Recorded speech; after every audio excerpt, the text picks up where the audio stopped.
So, thanks for pressing that play button and finding my channel. Your boy Macho back at it again. Appreciate you guys, and girls, whoever listens, playing this video, sitting back and watching my short stories that I have for you. And I'm not going to keep you guys waiting, so.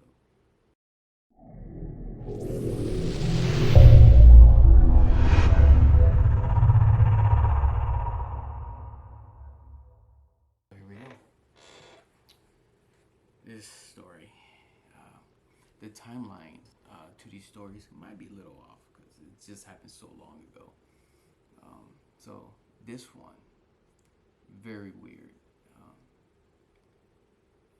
The most random, one of the most random ones I've had. And I'm gonna actually give you guys a couple stories on this one, on this video. So I want to say probably 11, 12 at the time.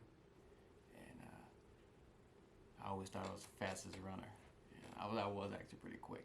But anyways, we're all in a room. It was just me, my older sister, my older brother.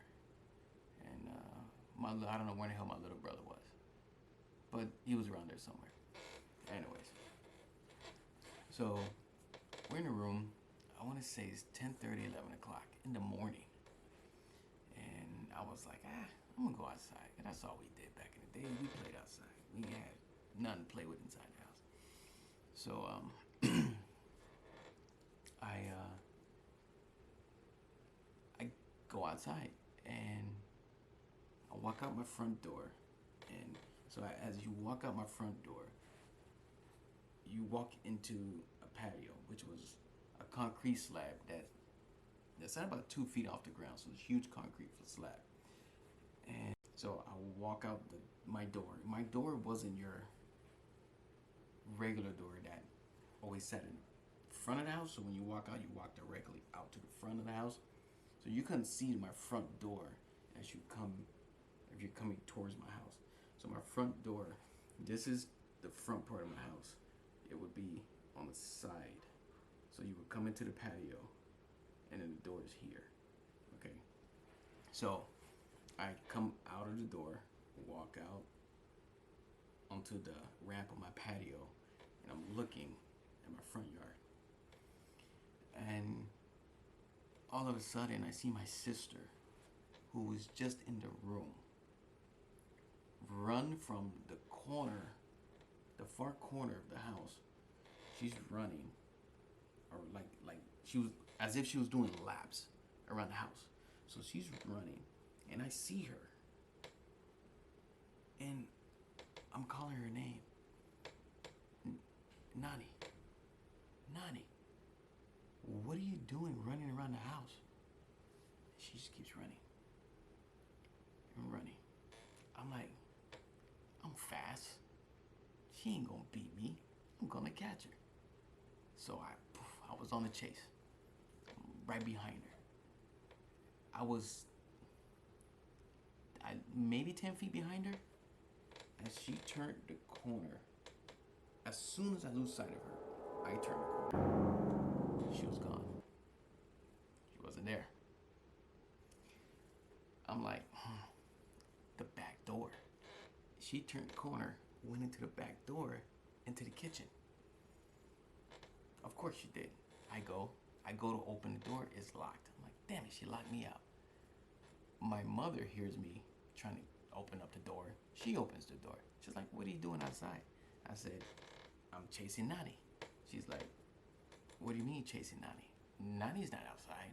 I'm like, I saw her run around the house. I told myself, I'm faster than her. I'm gonna catch her. My mother's like, no one came through this back door. It's been locked the whole time. It's about 10:30, 11 o'clock in the morning. I'm like, no, you're joking.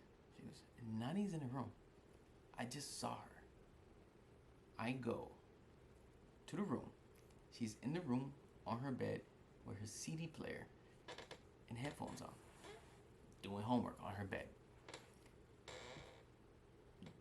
The crazy part about this, and it never dawned on me, and 2 years later, this is the crazy part, years later, when I'm telling friends, these stories, it never dawned on me that as I saw her run in front of me around the house, it was a blur. It wasn't even a clear image of my sister. She wasn't even wearing the same clothes that I saw her with when I left the room. And the weird part was, when I saw her at the time, it never crossed my mind that it was just a blur of a person that maybe resembled my sister. I automatically thought it was my sister. So I don't know. To this day, it baffles me, man. It's crazy. It's crazy that we see these things in life and just can't explain it. And it's the crazy part is, and the weird part is that why do these energy, these ghosts, spirits, whatever you want to call them, why would they take form of someone else? So you can follow them, maybe? Be more comfortable? I don't know. I can't explain it. And it freaked me out. But I still went outside and played any goddamn ways. Because, like my mother always said, it's just a ghost. Don't worry about it. Yeah, every time. So that was the first story. And here's story number 2. Years later, I'm about 16, 17 now. So now I'm like, man, let a ghost jump out in front of me. I'm punching in the face. I ain't care at this point. Shoot, I mean, we've freaking witnessed all kinds of stuff growing up in this house. So,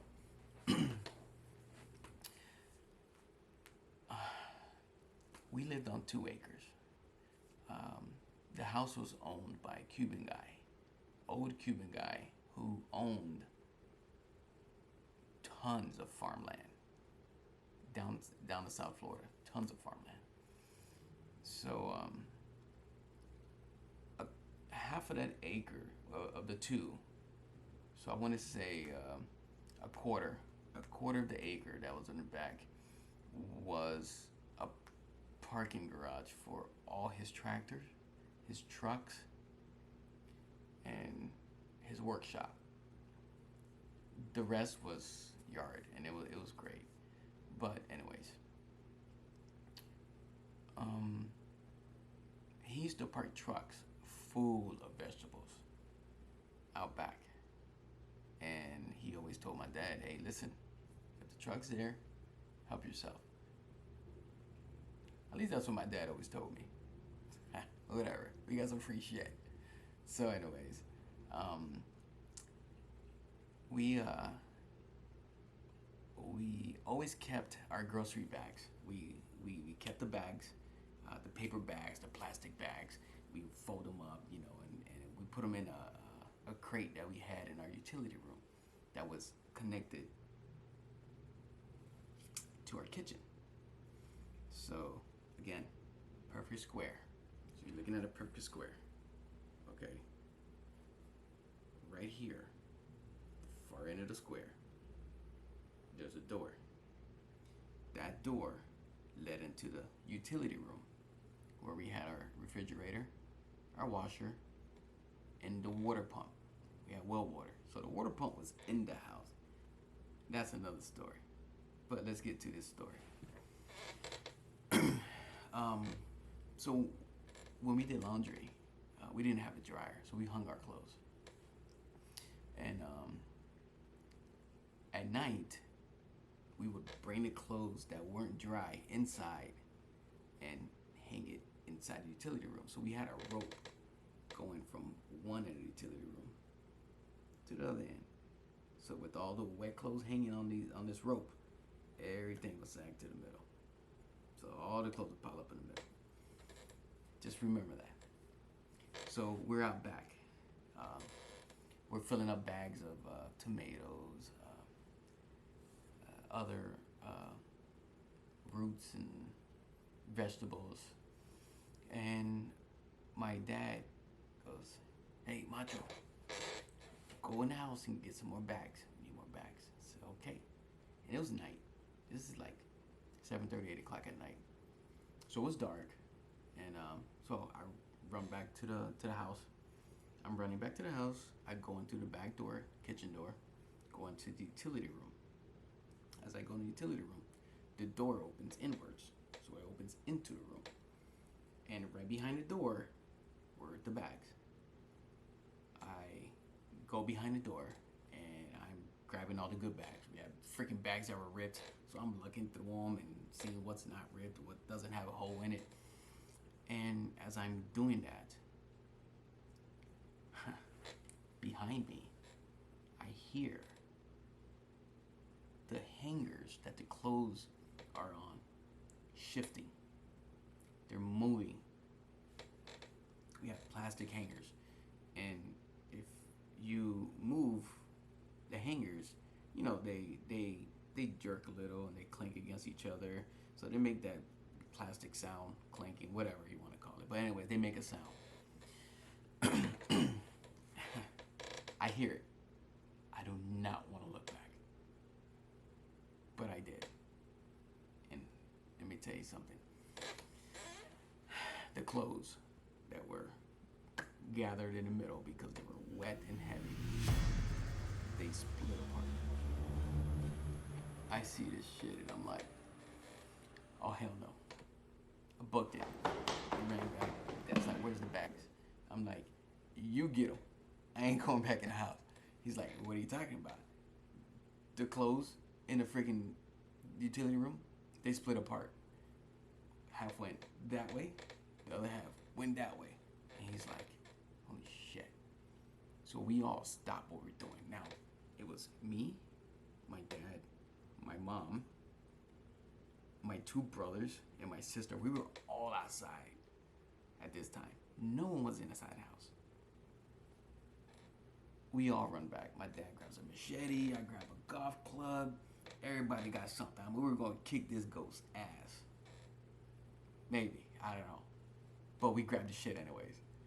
So we go in, and as we enter the back door of the house, into the kitchen, into the utility room, the clothes were swaying at the time. So they must have just fell back down together and they were just swaying. And my dad was just trying to see if the clothes can actually split and stay the way they were, the way I described it to him. And of course, he's like, "That's just a ghost." Same shit my mother used to always say. Just ignore it. And of course we did. We just freaking ignored it. We grabbed the rest of the bags and we went right back outside to finish what we were doing. And that was, I went, the crazy part is, the older I got, I want to say it freaked me out a little more. Although I was more brave to confront whatever it was there, but it still freaked me out more. I guess I had more of a understanding of what this could be than when I was a kid. When I didn't have that much fear. And but as you know, you get older, you start to understand the fact that there are scary things out there besides people, and there's nothing you can do about it. There isn't, and the only thing you can do is just talk to people. You don't want to drive yourself crazy. You don't want to drive yourself crazy thinking that, am I going crazy? Did I just see something? And keep it to yourself because you think somebody's going to be like, whatever, man. You seeing things, whatever. It ain't real, you know. You don't know what you're talking about. You full of shit. All that other stuff. Oh, fuck that. I know what I saw. I'm just letting you know what I saw. So, I mean, you're not alone out there. There's other people seeing some crazy shit. So, again, that's one of many stories. So, thanks for watching and listening. And subscribe, guys. I mean, this is new for me. I was kind of shy and kind of embarrassed to sit in front of a camera and talk to a camera, trying to get the lighting right. I mean, maybe the more I do, the better it get. I don't know. I don't know how this is gonna look until I upload it onto the computer. Shit, I don't know if I gotta do this whole thing over again. That would really suck to just keep doing it and doing it. And I'm like, damn. I gotta give it to your YouTubers, man. You guys are good. You're good. But again, let me stop talking. Thank you. Subscribe. Hit the like button. Do what you gotta do to get me some views and some subscribers. I really appreciate it. If you have stories of your own, just if you can just email them to me. Email would be down in the description below. And that'd be awesome. I would love to hear your stories. I would love to tell people your stories. And maybe if you live in Florida and your place is haunted and you want people to know, like, hey, look, yeah, I still live in this fucking place. I mean, I wouldn't mind. I have a group of people who actually who are also into doing a little investigation on here in Florida, and I've done a couple, but never got anything. And if I did, I couldn't find it on video. So it would be great. It would actually be pretty cool. And so thanks again. Let me get the hell out of here, because you just never know. Yeah. Okay. Well, we'll see what happens with that. With that, you just never know stuff. So just keep watching my damn videos. Peace out.